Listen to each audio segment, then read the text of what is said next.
சின்ன சின்ன விஷயங்கள் மாத்தும்போது கண்டிப்பா நம்முடைய வாழ்க்கை முறை மாறும். இன்னைக்கு வாங்க 10வது டாபிக் என்னன்னு பார்த்துரலாம். அதாவது என்னன்னா, ஆக்சுவலி நம்முடைய வாழ்க்கை மத்தவங்கள சந்தோஷப்படுத்த மட்டும் கிடையாது. அதுக்கு ஆக்சுவலி மீனிங் என்னன்னா, இது பார்க்கறது ரொம்ப எளிமையா இருக்கும். இந்த விஷயம் வந்து அடுத்தவங்கள சந்தோஷப்படுத்தணும், மத்தவங்கள வந்து நம்ம கவலைய போக்கணும் அப்படின்னு நம்ம பல பேரெல்லாம் ஆக்சுவலி நெறைய பேர் நினைப்பாங்க அது. விசுவாசமா இருக்கணும் செய்யற இடத்துல, தொழில் வந்து செய்யற இடத்துல, அ அந்த ஆளுக்கு நம்ம வந்து நம்ம திறமையெல்லாம் பயங்கரமா நிரூபிக்கணும் அப்படின்னு செஞ்சுட்டு இருப்போம். பட் ஆனா இந்த மாரி விஷயம் வந்து, அவங்க நம்மகிட்ட திறமை இருக்கு, இவன் பண்ணுவான் அப்படின்னு நெனைக்கிற வரைக்கும் தான், அந்த பர்சன் நெனைக்கிற வரைக்கும் தான் நம்மகிட்ட அந்த விஷயம் நமக்கு ஹெல்ப்ஃபுல் பண்ணும். நம்மள கொஞ்சம் மதிக்க வைக்கும் அந்த இடத்துல. பட் இல்ல, அவங்க திறமையற்ற ஆளு, அவங்ககிட்ட ஒண்ணுமே கிடையாது அப்படின்னு அந்த எண்ணம் அவங்ககிட்ட நம்மகிட்ட காமிக்க ஆரம்பிச்சுட்டாங்கன்னா, நமக்கு வந்து அந்த எண்ணமே போயிடும். அப்போ போயிடும் மீன்ஸ் அந்த இடத்துல வேலை செய்யறதுக்கு இன்ட்ரெஸ்ட் இருக்காது. தேவையில்லாம நம்ம வந்து ஒரு மாரி டல் ஆயிடும் அந்த இடத்திலேயே.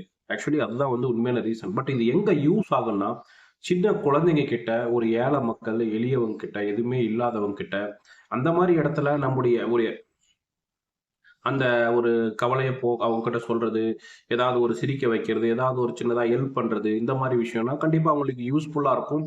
அவங்க வந்து நம்மள தெய்வமா பார்ப்பாங்க. நம்மள வந்து வேற லெவல்ல கொண்டு போய் வைப்பாங்க. அதுதான் உண்மை. பட் எல்லா இடத்துலயும் நம்ம வந்து அத அப்ளை பண்ணணும்னு நெனைக்கிறது ரொம்ப முட்டாள்தனமான விஷயம். அடுத்தது என்னன்னா, இத முக்கியமா எங்க அப்ளை பண்ணக்கூடாதுன்னா, சக சொந்தங்கள். அதாவது சொந்தங்கள் யாருன்னே தெரியாத ஒரு மனுஷன் ஒரு வேலைக்கு போற இடத்துல நீங்க வந்து ஏதாவது ஒரு இடத்துல நீங்க உங்க திறமைய காட்டணும்னு நினைப்பீங்க. பட் அவங்க வந்து உங்கள அத எடுத்துக்கிட்டு எடுத்துக்காம ஒரு ஒரு சும்மா ஒரு இவ்வளோ அப்படின்ற மாரி நீங்க இருக்கும்போது, நீங்க உங்க திறமைய நீங்க காமிச்சுட்டு இருக்கீங்க.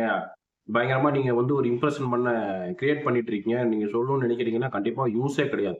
அந்த இடத்துல நீங்க வந்து அமைதியா போயிடும். அப்படி உங்களுக்குள்ள ஒரு நல்ல திறமை மத்தவங்கள சந்தோஷமா வச்சுக்கணும், நல்லவா பண்ணணும் அப்படி இருந்தா கூட, அந்த மாரி பண்ணும்போது உங்களுடைய அந்த எண்ணம் கூட உடைஞ்சு போயிடும். மீன்ஸ் இனிமேல் அத பண்ணாத அளவுக்கு அது ஆயிடும்.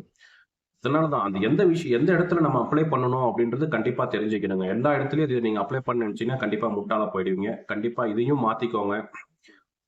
இதுக்கு முன்னாடி நெறைய வீடியோ போட்டிருக்கேன். 10 வீடியோக்கு மேல. இந்த சின்ன சின்ன விஷயங்கள் வாழ்க்கைய கண்டிப்பா மாத்துன்ற மாரி எல்லாரும் போய் பாருங்க. ஷேர் பண்ணுங்க. ரொம்ப யூஸ்ஃபுல்லா இருக்கும். அ தெரிஞ்சவங்க ஓகே நல்லது. தெரியாதவங்களுக்கு இத நீங்களும் எடுத்துக்கோங்க. தெரியாதவங்களுக்கும் சொல்லுங்க. ஃபாலோ பண்ணுங்க.